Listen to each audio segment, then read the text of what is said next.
Hey guys!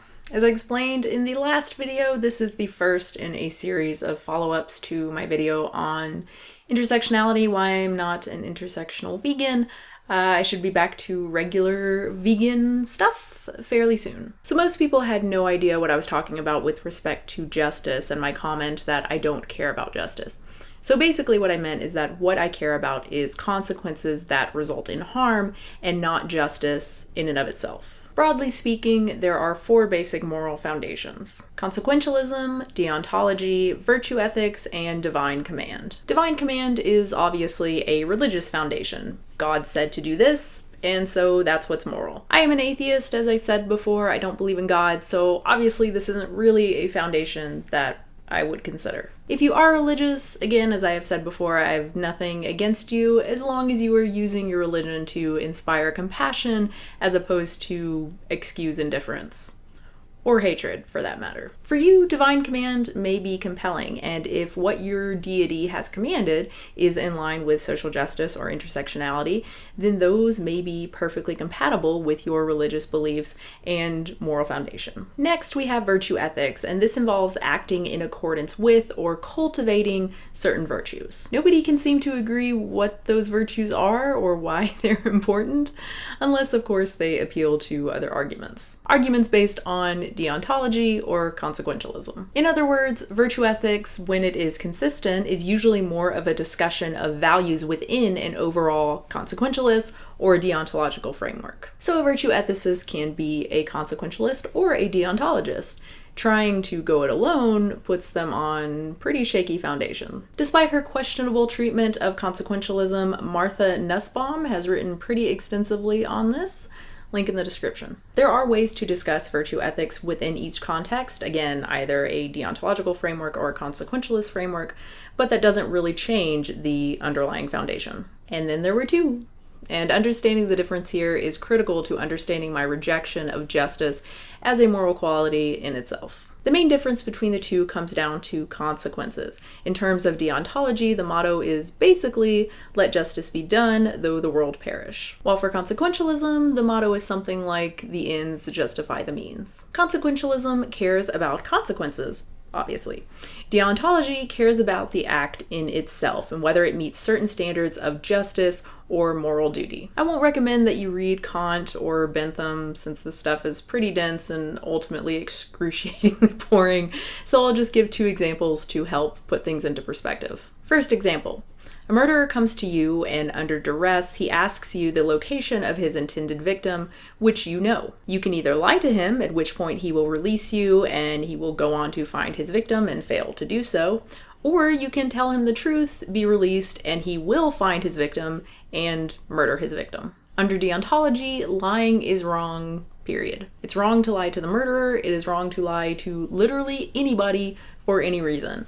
The consequences do not matter. Under consequentialism, you examine the consequences of your actions and may elect to lie to the murderer to save the life of the victim. And in fact, this would be the right thing to do. The ends of saving a life justify the means, lying. And now for the second example, which many of you have probably already heard of, the trolley problem. So there is a runaway trolley on a track and there are 5 innocent people tied down to the track who will all be killed if the trolley is not diverted. There is a lever that you can pull, and if you do, the trolley will be diverted to another track, but on that track there is one person who is tied up on that track who will be killed. If you are a consequentialist, this problem is easy.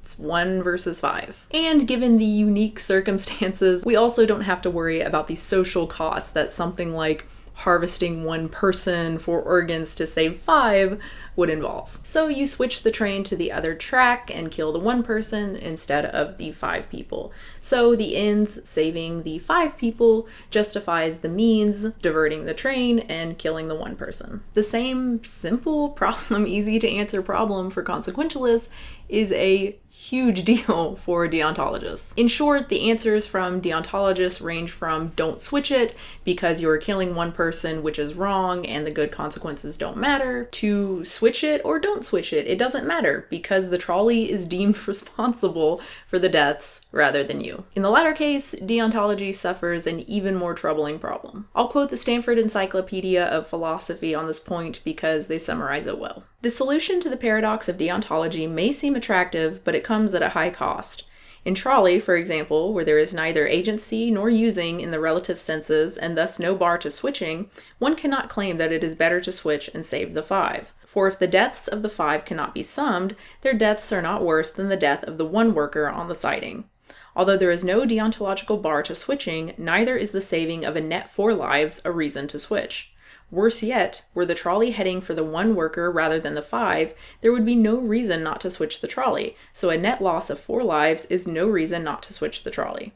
If the numbers don't count, they seemingly don't count either way. The problem of how to account for the significance of numbers without giving up deontology and adopting consequentialism, and without resurrecting the paradox of deontology, is one that a number of deontologists are now working to solve. Until it is solved, it will remain a huge thorn in the deontologist's side. Essentially, deontology is broken, and it's broken on more levels than I have time to go into in this video. A good example of a deontological vegan is Gary Francione. I have a video that I did recently criticizing one of his videos that he uploaded on dumpster diving and some other stuff, so you can check that out. Also, if you want more information on consequentialism and deontology and Gary Francione and veganism, I would check out the thread that I've linked in the description on the Philosophical Vegan Forum. Deontological ethics are absolute and have no regard for outcome, so you can probably guess why I'm a consequentialist. The distinction between deontological and consequentialist vegans is the distinction between dogmatic and pragmatic vegans. Half of this channel is devoted to discussing and promoting the latter. While deontology is very compatible with ideas of justice, the same usually can't be said for consequentialism. As a consequentialist, you have to be willing to let some people fall through the cracks. Because there are diminishing returns, you have to be willing to focus on the big picture and be parsimonious. You even have to be willing to work with racists and unpleasant means for the greater good. Like 100 years ago during the first Women's March on Washington, when Black women had to march in the back. Letting them march anywhere, of course, would have been the just thing to do, but given the racist climate of the time, this would have undermined the entire movement from the perspective of the racist majority. The ends, achieving suffrage, justified the means, marginalizing Black women. It's sad, but the reality is that we don't have infinite resources, time, or motivation, and we have to contend with the cultural environment within which our activism is working. We have to be both wise and frugal about our charity and our activism, and some problems are just more difficult to solve and yield very little return. If you're fighting malaria in Africa, just a few dollars can save many lives. If you're fighting for free college for low-income inner-city kids, it takes thousands of dollars, not even to save a life, but just to improve the person's prospects and social standing. Sometimes the costs are even so high that the strain it puts on any political system and the middle class can drag everybody into poverty with only marginal improvements for those you're trying to help. Consider this diagram. When alleviating suffering has a low enough cost that it doesn't substantially lower the well-being of the majority, it makes sense. You raise overall well-being. But when the cost is severe, overall well-being can suffer under that burden and end up lower than tolerating a little injustice for the greater good. The same may even be the case in some terrible examples of injustice, like animal testing for life-saving cures. The animals being experimented on can suffer greatly, and this is unjust, but the positive consequences of creating life-saving medicine for a much larger number of humans and alleviating human suffering and promoting well-being can be worth it. Testing for cosmetics is obviously some bullshit, but you can't assume the same about medical testing without weighing the harms against the benefits. And you can't blindly pursue justice and assume that it will always have good outcomes.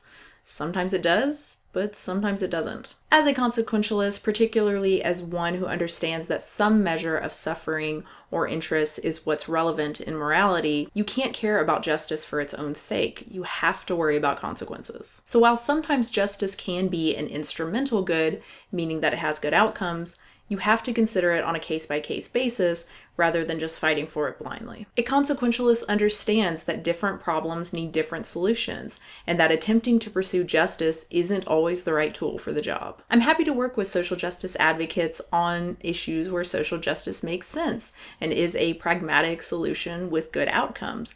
But that hardly applies to all issues that social justice advocates stand for. That's why I say that I don't believe in justice itself, and it's why I could never be an intersectionalist, even if the other problems were somehow resolved. At its foundation, intersectionality is concerned with justice. At its very roots, it is a prescriptive movement, not just a descriptive one, which demands recognition of minority interests within larger movements as a matter of justice. And I can understand where that demand comes from. There's a long history of appeals to justice within feminism. So Crenshaw and other early intersectionalists very cleverly picked up on that rhetoric and used it to their advantage. But feminism doesn't have to be about justice. It can just be about women's advocacy, and it can just be about participating in a cause that represents your interests, because that makes sense. We're talking about people working together when they have a common interest.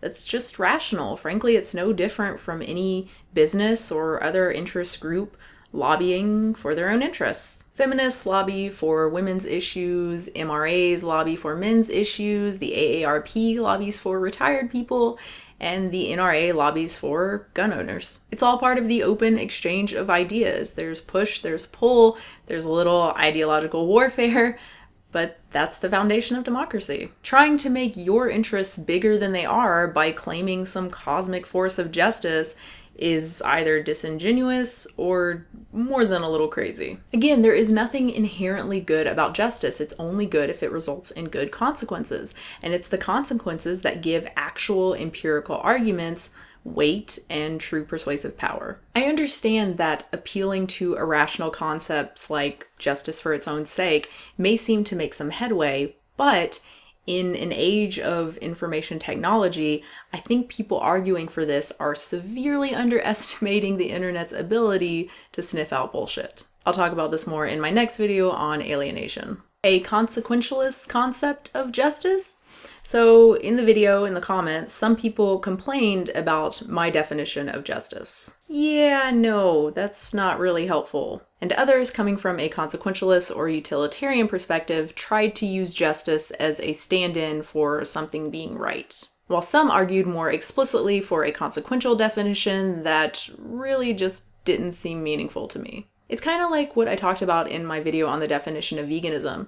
If you distort the meaning of justice to fit consequentialism, I don't think that's really an honest representation of justice. And yes, good outcomes often end up being just, but they aren't always, which is the point. Even if justice ends up with a good outcome 99% of the time, and consequentialist policies end up with a just outcome 99% of the time, this doesn't make them the same. Trying to do so creates contradictions in those edge cases in the 1%, which is why I gave specific examples of that 1% to show that they're not the same. When you are dealing with the philosophical foundations of your ethical system, any contradiction is a huge problem. So in short, when justice has good consequences, reducing harm at a reasonable cost, I'm for it. When justice has bad consequences, it causes harm, and sometimes it does, or it has an unreasonable cost, I favor other options. So that is it for this first follow-up. I guess second follow-up, if the last video was a follow-up. I'm not really sure. I guess this is the second follow-up. It's the first in the series of videos, like I mentioned in the last follow-up. Whatever. Hopefully I will have the second one up very soon, hopefully within the next couple days. Anyway, thank you so much for watching. I hope you enjoyed it. If you have any comments or questions, obviously leave them down below. And if you want to subscribe, of course you can subscribe. And I will have a new video very soon. I don't know why with the subscribe part, I always get like, just subscribe. Like, why do I have I don't know why I say it. I guess I say it because you need a call to action, as they call it. You need a call to action at the end of the video. It increases the amount of subscribers, supposedly. I don't know. I've never really tested it. Probably does, I would imagine. But I don't like doing it, so I'm just like, you can subscribe if you want to subscribe. I don't even think that matters. I think if you're going to do it, you got to go all in, right? You got to be like, subscribe for the best content, do it. So you gotta, like, you have to go all in and be all excited about it. So I think this kind of midway point that I'm doing, I don't think it's very useful at all. So I'm gonna try to stop, but now I'm so used to saying it that I probably won't. I mean, I have the little subscribe there, right? I mean, that's, or is it there?